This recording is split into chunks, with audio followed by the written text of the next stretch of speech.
यात्रीगण कृपया ध्यान दें। जीरो टू हीरो क्लासेस के यात्री पटना जाने वाले छात्र जीरो टू हीरो क्लासेस के द्वारा YouTube पर फ्री में क्रैश कोर्स 2025 के लिए चल रही है। जाकर क्रैश कोर्स का लाभ उठाएं। धन्यवाद।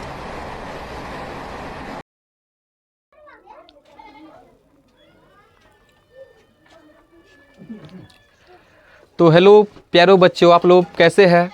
बहुत अच्छे होंगे।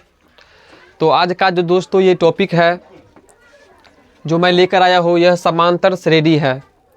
जो मेरा पिछला टॉपिक था दोस्तों, मैं आप लोग को फिर एक बार बता देना चाहता हूँ, क्योंकि जो पिछला जो टॉपिक था वह था त्रिकोणमिति दोस्तों। वो है चैप्टर 8 और त्रिकोणमिति से कुछ अनुप्रयोग जो चैप्टर 9 में है।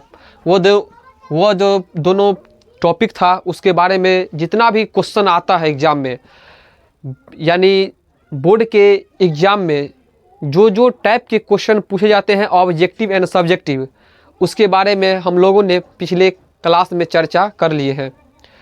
तो दोस्तों आज का जो उसी क्लास को जस्ट ख़त्म होने के बाद जो मेरा ये सिलेबस है मैथ को, उसके हम आगे बढ़ाते हुए आज का दोस्तों ये टॉपिक है वह है समांतर श्रेणी यानी AP, जिसको आप इसको बोल सकते हैं AP अर्थमेटिक प्रोग्रेशन, इसको AP भी बोलते हैं दोस्तों, या समांतर श्रेणी या समांतर श्रेणी भी होता है।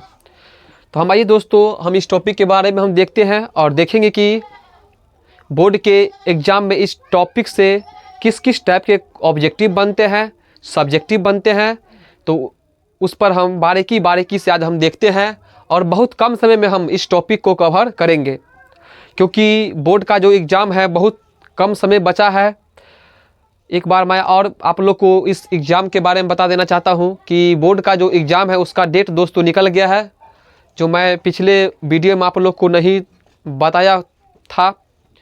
वो दोस्तों 17 फरवरी से इस बार जो इसका डेट है यानी रूटीन है वो निकल चुका है। तो 17 फरवरी से भी एग्ज़ाम इसका डेट निकल चुका है, इसीलिए ज़्यादा टाइम भी नहीं बचा हुआ है। तो हम बहुत कम समय में चाहते हैं कि किसी भी टॉपिक को यानी कवर कर ले, ताकि एग्ज़ाम का भी टाइम ज़्यादा नहीं बचा हुआ है। तो इस चैप्टर से जिस टाइप का प्रश्न पूछते हैं हम उसी के बारे में ज़्यादा आज चर्चा करेंगे। और आइए हम देखते हैं कि समांतर श्रेणी से किस किस टाइप का ऑब्जेक्टिव बनते हैं या सब्जेक्टिव बनते हैं, उसके बारे में हम देखेंगे आज।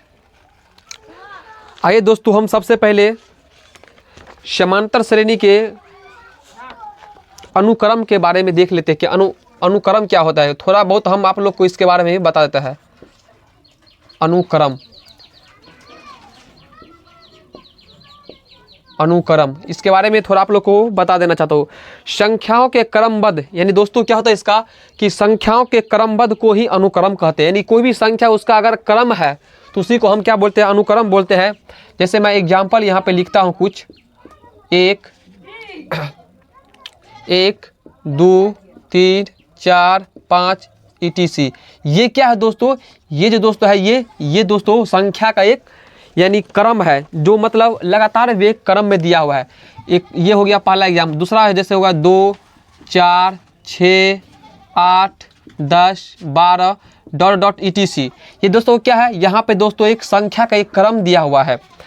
आइए दोस्तों क्रम के बारे में मैंने देख लिया कि क्रम क्या होता है, यानी संख्या का दोस्तों अनुक्रम क्या होता है। अब हम देखेंगे दोस्तों कि जैसे हम दोस्तों एक बात यहाँ पे फिर लिखता हूँ, जैसे किसी अनुक्रम का यानी किसी अनुक्रम का nवां पद सामान्य व्यापक पद कहलाता है और इसे SN या TN से आप इसे सूचित भी करते हैं, जिसे अंतिम पद आप बोलते हैं। तो दोस्तों हम यहाँ सब नोट मारते हैं। ये बात आपको याद रखना होगा कि SN क्या है, TN हम कैसे पहचानेंगे कि सर SN बोलता है निकालने के लिए TN। तो दोस्तों TN और AN, हम TN और AN के बारे में पहले हम चर्चा करेंगे। यानी अंतिम पद होता है, या तो दोस्तों TN पूछे या AN पूछे, उसका अंतिम पद ही निकालना पड़ेगा हमको। दोस्तों हम लिखेंगे कि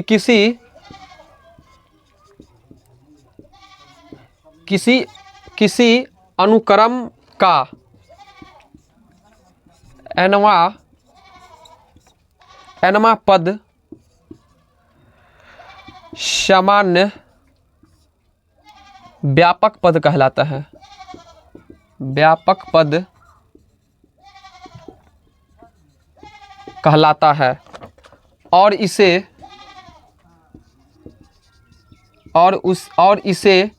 TN या AN से व्यक्त करते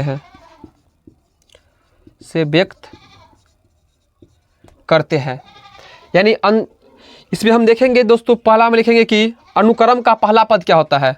अब यह हम देखेंगे कि अनुक्रम का पहला पद, अनुक्रम का पहला पद दोस्तों हम तो क्या लिखेंगे, जैसे लिखेंगे A, इसको A बोलते हैं। अनुक्रम का आप देखेंगे, लिखेंगे यहाँ अनुक्रम का दूसरा A, इसको या आप इसे T भी बोल सकते हैं दोस्तों, या T1 भी बोल सकते हैं इसे। आप लिखेंगे अनुक्रम का दूसरा पद में क्या हो दोस्तों, इसे A2 या T2 भी से बोलते हैं। इसी प्रकार अनुक्रम का तीसरा पद क्या होगा दोस्तों, तीसरा पद इसे A3 या T3 बोलते हैं। इसी प्रकार हमको अंतिम पद तक जाना है दोस्तों, तो अनुक्रम का अंतिम पद क्या होगा, अनुक्रम का अंतिम पद तो इसी को दोस्तों हम लिखेंगे कि AN, क्या लिखेंगे AN या इसे TN भी बोलते हैं। यही तो होगा दोस्तों अंतिम पद, जिसके बारे में अभी मैंने इसको अब यहाँ पे लिखे थे कि अनुक्रम का जो nवां पद, यानी दोस्तों अंतिम जो पद होता है उसे आप AN या TN बोल सकते हैं। यहाँ से दोस्तों फार्मूला निकलते हैं जो मैं आपको आगे बताऊंगा। अब हमको क्या देखना है दोस्तों कि ये जो दोस्तों है अनुक्रम, ये दोस्तों अनुक्रम दो प्रकार के होते हैं। क्या लिखेंगे, अनुक्रम जो है, अनुक्रम दो प्रकार के होते हैं। एक दोस्तों जो होता है इसका परिमित अनुक्रम, और एक होता है अपरिमित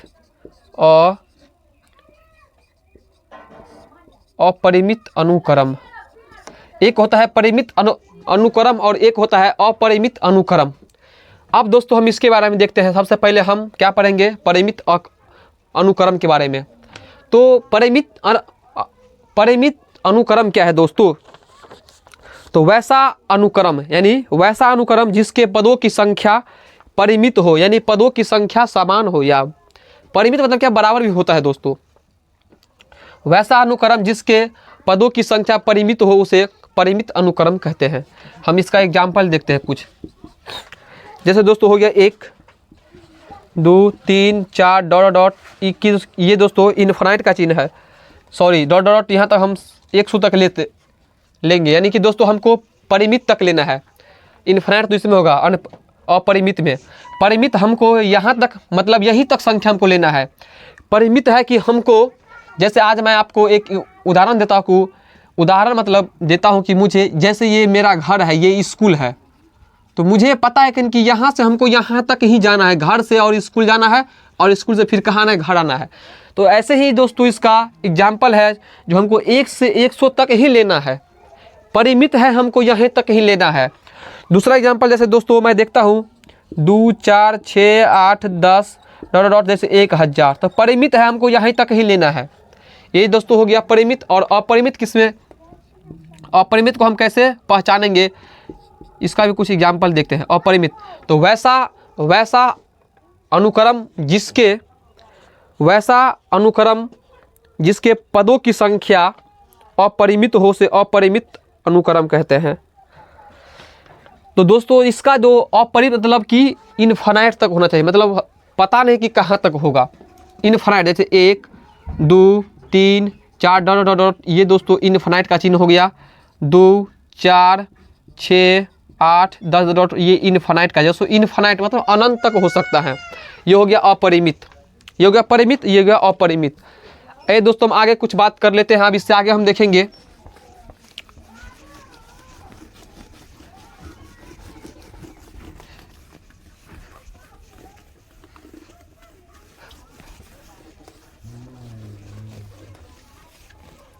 अब हम इसके आगे देखते हैं दोस्तों। अब हम देखते हैं श्रेणी के बारे में। क्या देखेंगे दोस्तों? श्रेणी के बारे में कि श्रेणी क्या होता है।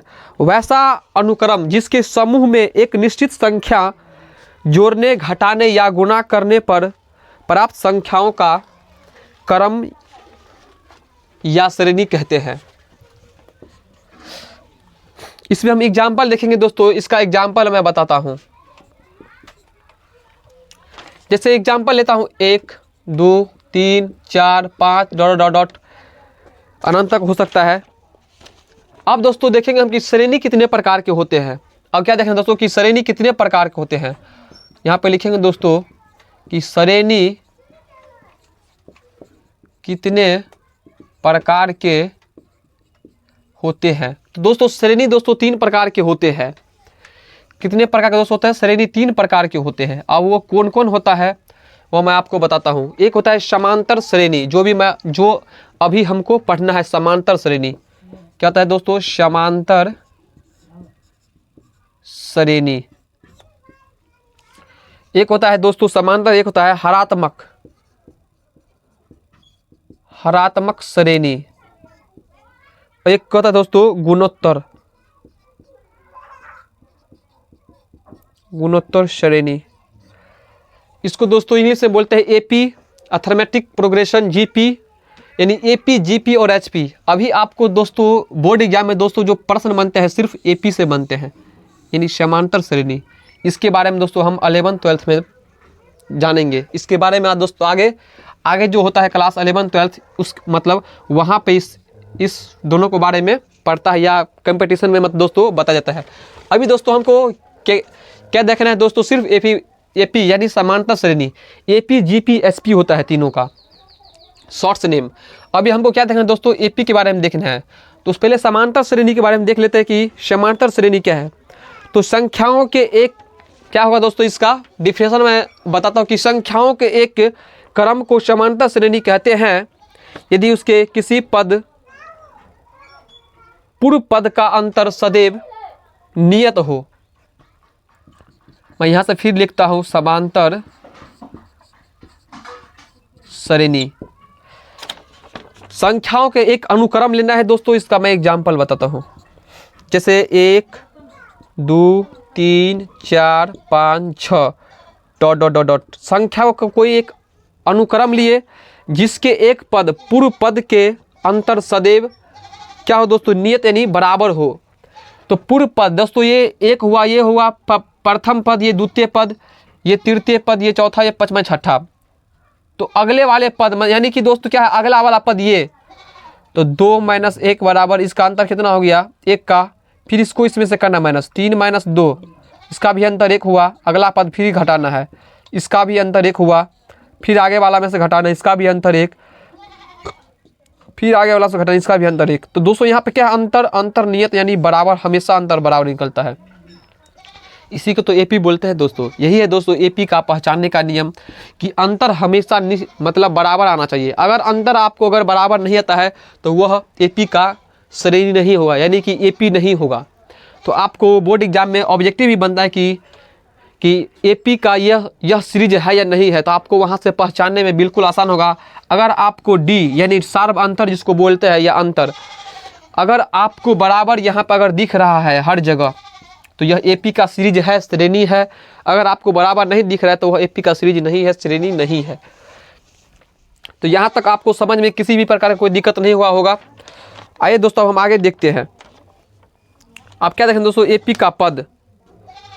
क्या देखें दोस्तों? एपी का पद। यहाँ पे हम लिखते हैं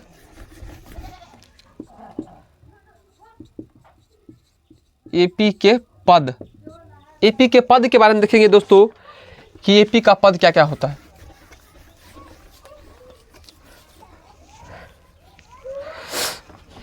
एपी के लगातार दो पदों के अंतर को ही सार्वअंतर कहते हैं दोस्तों। इसमें मैं अभी यहाँ पे जैसे डी निकाले हैं तो एपी के लगातार 2 पदों के अंतर को ही सार्वअंतर कहते हैं, जिसे डी से सूचित किया जाता है।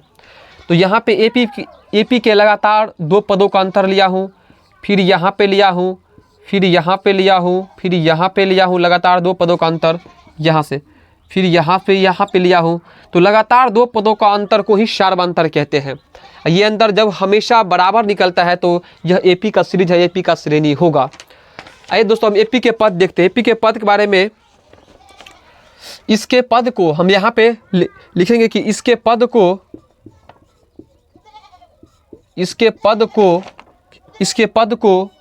A1, A2, A3 dot dot dot dot dot कहाँ तक दोस्तों, AN से सूचित किया जाता है। AN से सूचित किया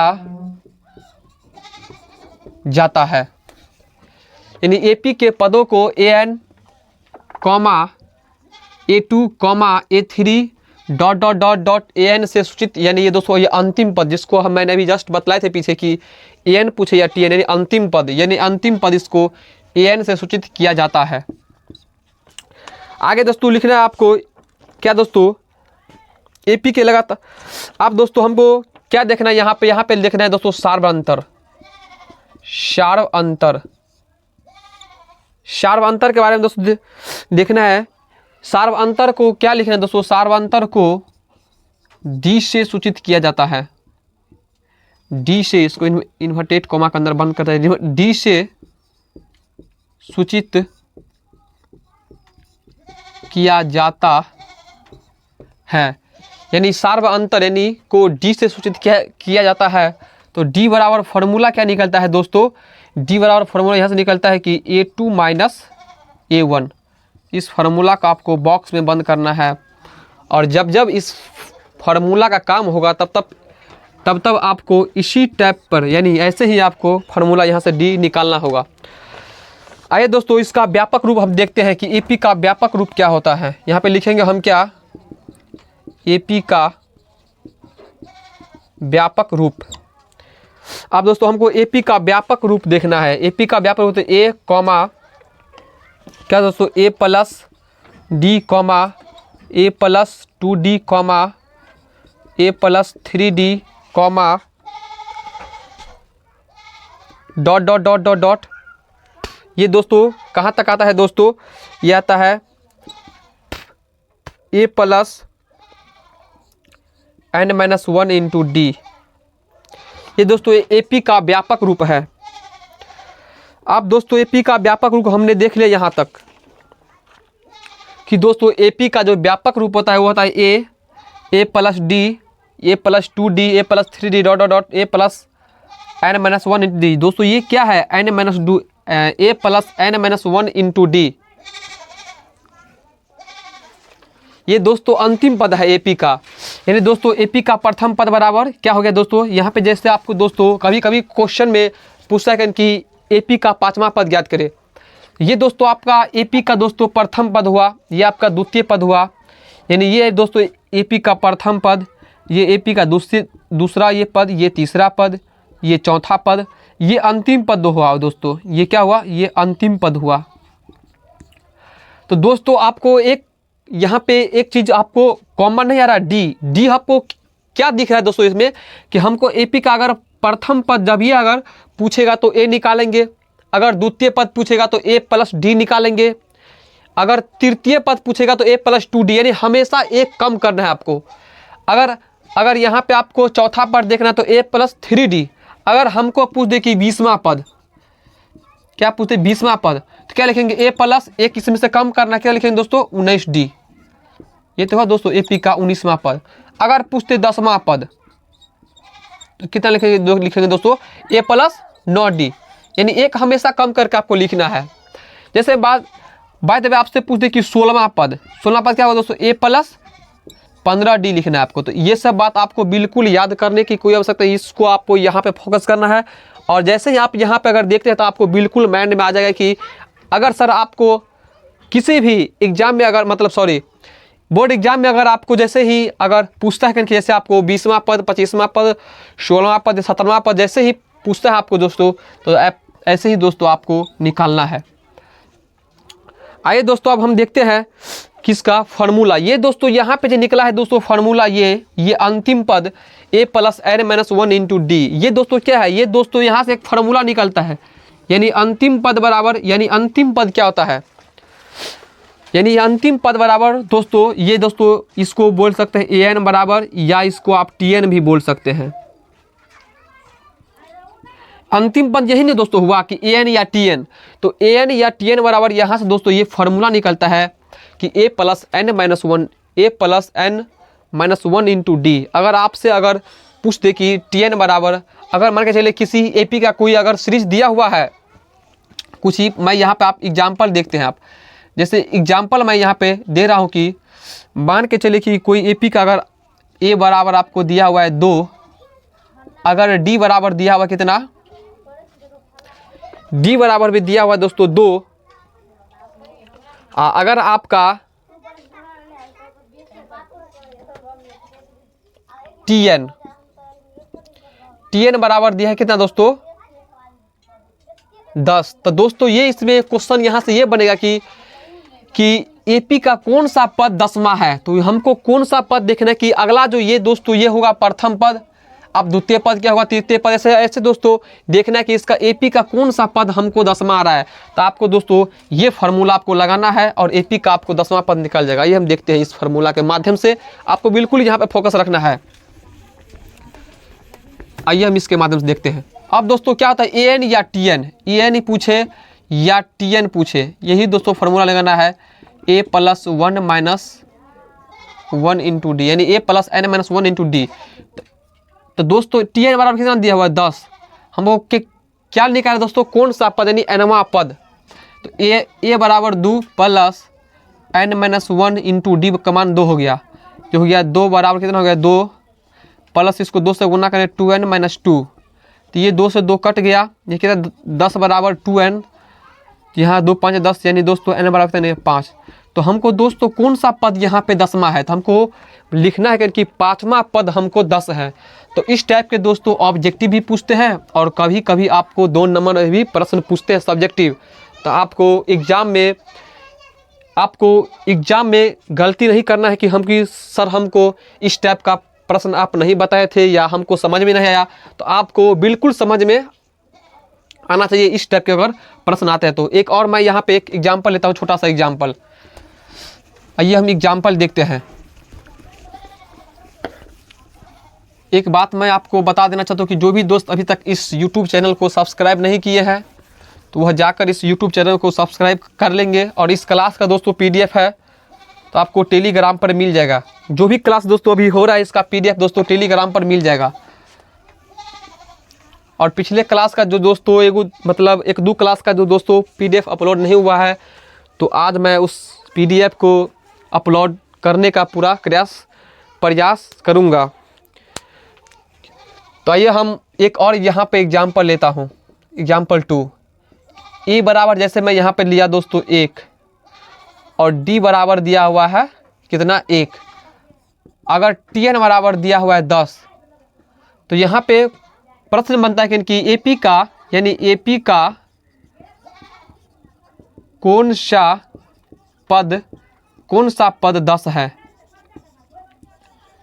तो आपको क्या फार्मूला दोस्तों लगाना है, टी एन बराबर क्या लिखना है यहाँ पे, टी एन बराबर क्या था formula, A plus N minus one into D. और टी एन बराबर कितना दिया हुआ है अंतिम पद 10। ए बराबर कितना दिया हुआ दोस्तों, ए बराबर 1 प्लस हमको एन निकालना है अंतिम पद, यानी कौन सा पद, हमको डी कितना दिया हुआ 1, तो 10 बराबर कितना हो गया 1 प्लस इसको गुना करेंगे कितना होगा n माइनस 1, यहाँ से ये कट जाएगा तो n बराबर कितना निकल गया यहाँ से दोस्तों 10। तो कौन सा पद दोस्तों 10 है, तो एपी का 10वां पद दोस्तों क्या होगा 10 होगा। तो इस टाइप के अगर प्रश्न आते हैं आपको एग्जाम में तो बिल्कुल आपको गलत नहीं होगा। आइए हम देखते हैं एक और फार्मूला क्या है दोस्तों होता है यहाँ से। ये तो दोस्तों हो गया अंतिम पद निकालने का फार्मूला, यानी कौन सा पद है आपको। अब होता है दोस्तों एक फार्मूला है एसएन दोस्तों होता है, यानी कुल पदों का योग। तो हम देखते हैं उस पर कि किस टाइप का प्रश्न आते हैं एग्जाम में। इसको हम मिटा देते हैं तब तक।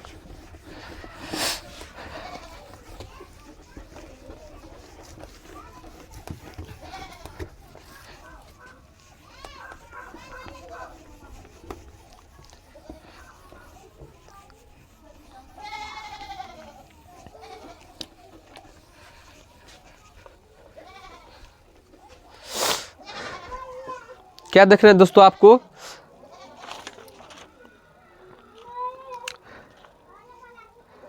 अब हमको दोस्तों क्या देख रहे हैं दोस्तों, Sn बराबर फॉर्मूला।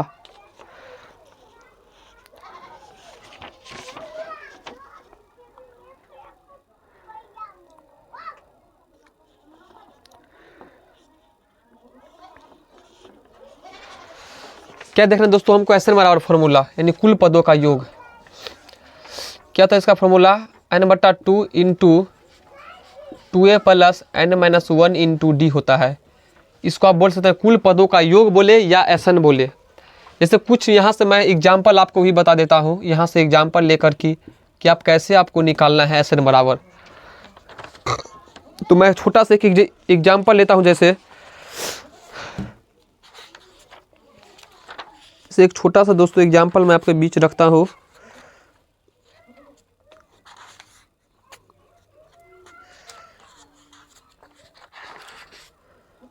जैसे आइए दोस्तों हम यहाँ पे जैसे हमको यहाँ पे दिया हुआ है में से कोई भी एपी का सीरीज है, उसमें दिया हुआ है कि ए बराबर दिया है 2 और डी बराबर दिया हुआ है 2 और इसका अंतिम पद यानी nवां पद यानी अंतिम पद जो दोस्तों है इसका यानी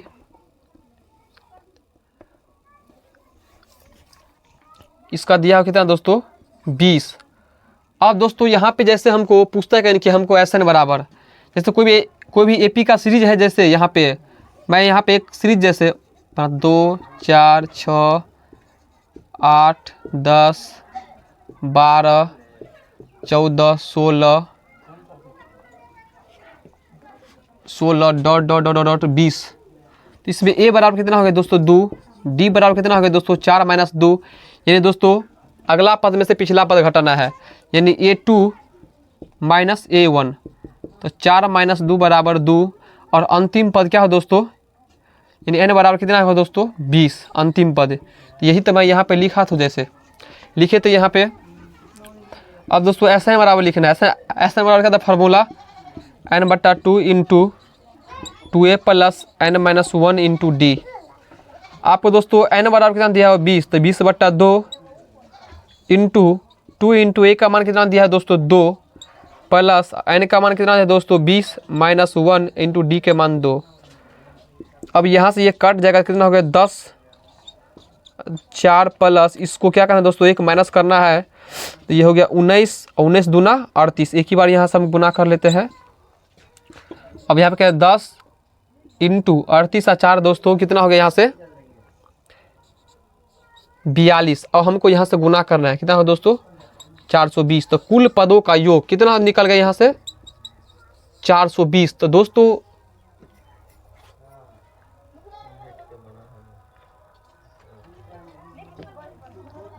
आपको कुल पदों का योग यहाँ से कितना निकल गया दोस्तों, निकल गया 420।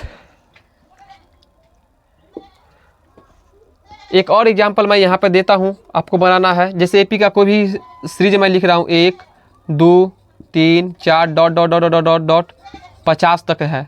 आपको इसमें पूछेगा कि इसमें कुल पदों का योग, यानी एपी का ये सीरीज इसमें पदों का योग पूछेगा कि कितना होगा। तो यहाँ पे ए बराबर कितना होगा प्रथम पद 1, डी यानी सारबंतर दोस्तों निकालना है। तो सारबंतर कैसे हम निकालेंगे A2 माइनस A1, यानी दोस्तों अगला में से पिछला पद को घटाना है। तो अगला पद कितना है दोस्तों यहाँ पे 2 - 1 बराबर 1। एक और मैं डी चेक कर लेता हूँ, अगला पद कितना है दोस्तों 3 - 2 बराबर 1। यहाँ पे डी आपको समान निकालेंगे कि यह एपी का सीरीज में है। और एन बराबर कितना दोस्तों हो गया अंतिम पद 50। 50 तक हमको निकालना है। तो Sn पर आपको निकालना है, किस पर निकालना दोस्तों, तो आपको Sn पर निकालना है। यहाँ से हम इसको यहाँ से मिटाते हैं, आपको क्या निकालना है यहाँ से Sn बराबर फार्मूला कहता है यानी कुल पदों का योग n/2 into 2a plus n-1 into D. अब n का कितना है दोस्तों यहाँ पे 50/2 इंटू 2 इंटू a का वैल्यू यहाँ पे कितना है दोस्तों 1 प्लस n का मान कितना है 50 - 1 इंटू डी का मान 1 हो गया। यहाँ से कट जाएगा तो यहाँ कितना हो गया दोस्तों 25 इंटू 2 प्लस यहाँ पे 49, 49 को 1 से गुना करेंगे तो 49, 25 इंटू यहाँ से आपको क्या करना है इसको जोड़ना है। कितना जोड़ने पर दोस्तों 51। अब 51 और 25 को क्या करना, आपको आपस में गुना करना है। तो यहीं से आपको गुना करना है। 25 से कम 25 के 5 हासिल 2, 25 पंच 125 और 2 127, यानी 1275 कुल पदों का योग यहाँ से निकल गया दोस्तों। तो ऐसे अगर प्रश्न आपको एग्जाम में आते हैं तो आप किसी भी प्रकार की दिक्कत नहीं होना चाहिए, ताकि आपको मैं यहाँ पे आपको बता दिया कि उनकी कैसे यहाँ पे निकलता है। SN बराबर TN बराबर, नोट करना है दोस्तों आपको यहाँ तक।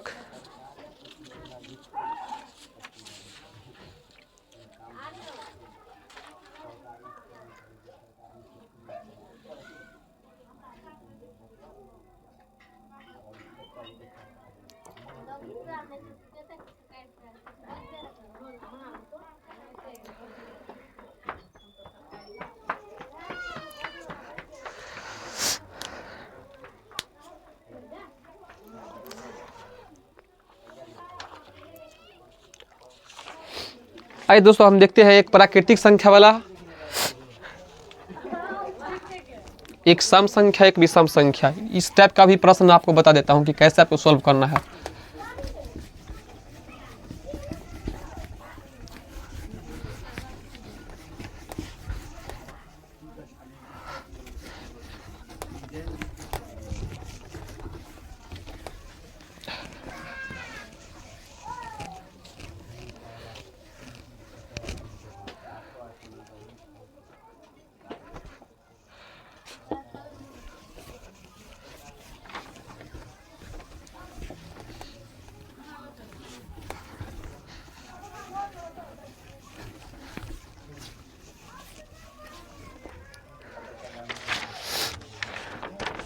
क्या दोस्तों आपको जैसे लिखना है कि यहाँ पे क्या है दोस्तों, प्रथम n प्राकृतिक संख्याओं का योगफल SN ज्ञात करें। प्रथम n प्राकृतिक संख्याओं का योगफल ज्ञात करना है दोस्तों। तो प्रथम n प्राकृतिक, तो कोई भी जैसे हम दोस्तों सीरीज लेते हैं प्राकृतिक संख्या का SN बराबर 1 2 3 4 5 6 dot dot dot dot dot. अब दोस्तों हमको यहाँ पे क्या लिखना है दोस्तों कि SN बराबर फार्मूला लिखना है दोस्तों। क्या लिखना है दोस्तों, SN बराबर फार्मूला। तो यहाँ पे A बराबर कितना हो गया दोस्तों 1, D बराबर अगला पद में से पिछला अब यानी A2 माइनस A1, 2 माइनस 1 बराबर कितना दोस्तों 1 हो गया। अब दोस्तों हमको क्या लिखा है सूत्र से, यानी सूत्र क्या है दोस्तों इसका, फार्मूला SN बराबर n/2 into 2a plus n-1 into D। अब दोस्तों यहाँ पे हमको n पता नहीं कि कौन सा पद है आपको यहाँ तक, तो हमको लिखना है n/2 इंटू 2a, a का मान हो गया 1 प्लस n-1 और D कितना निकल गया 1। यहाँ से ये कितना हो गया दोस्तों n/2 इंटू 2 प्लस n-1। यहाँ से दोस्तों हो गया n/2 प्लस, इसको यहाँ से माइनस कर लेंगे तो कितना होगा दोस्तों, ये हो गया n+1। तो ये दोस्तों SN बराबर यहाँ से फार्मूला निकलता है कि SN बराबर होता है n/2 इंटू n+1। यहाँ से दोस्तों आपको निकलना है कि प्राकृतिक संख्या का जैसे अगर सीरीज दिया हुआ है तो आप यहाँ से डायरेक्ट यानी इस फार्मूला पर आप डायरेक्ट मतलब क्वेश्चन को सॉल्व कर सकते हैं। अगर हमको अंतिम पद जैसे दिया हुआ कोई भी पद यहाँ पे दिया हुआ है तो आप यहाँ पे रख दे, n का मान रख करके यहाँ से फार्मूला कुल पदों का योग ज्ञात कर सकते हैं। जैसे दोस्तों आपको पूछता एक और जैसे पूछेगा यहाँ की, जैसे ये तो गया प्राकृतिक संख्या। अब जैसे पूछेगा कि प्रथम n विषम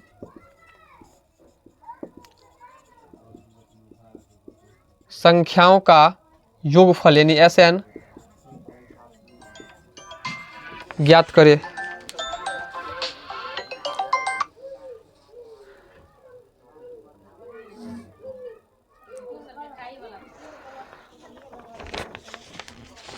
दोस्तों यहाँ पे क्या लिखना है दोस्तों, जैसे मैं आपका इसका एक सीरीज बनाता हूँ विषम संख्या का, क्या लिखेंगे, एक एक,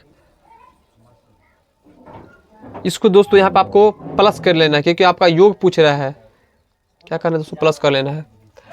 1 + 3 + 5 + 7 + 9 + 11 dot dot dot dot dot. यहाँ पे दोस्तों आप क्या लिखना है, ए बराबर कितना हो गया दोस्तों 1, डी बराबर कितना है दोस्तों, तो अगला पद में से पिछला घटाना है, 3 - 1 = 2।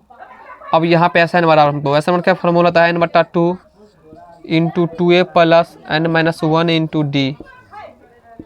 n हमको मालूम नहीं है, यहाँ लिखेंगे n/2 × 2 × a का मान हो गया 1 प्लस n का मान मालूम नहीं है, d का मान पता है 2, ये हो गया n/2 × 2a, सॉरी यहाँ 2 प्लस इसको गुना करना, ये हो गया 2n - 2। ये 2 से 2 कट गया दोस्तों, इसको जब गुना करें कितना होगा दोस्तों, यह 2n²/2, ये कट गया, यहाँ से कितना दोस्तों n², कितना यहाँ से निकलता है दोस्तों, तो प्रथम n यानी प्रथम n जो विषम संख्याओं का योगफल देने SN बराबर n², आपको याद रखना है। तो इस टाइप के अगर प्रश्न आपको अगर पूछता है अगर एग्जाम में, तो आपको सॉल्व करने में किसी प्रकार की कोई दिक्कत नहीं होना चाहिए। तो इस क्लास में अंत तक बने रहने के लिए धन्यवाद, थैंक यू। आइए दोस्तों हम नेक्स्ट क्लास में मिलते हैं, इसके मतलब समांतर श्रेणी के ऑब्जेक्टिव और सब्जेक्टिव हम देखेंगे। तब तक के लिए बाय, ओके।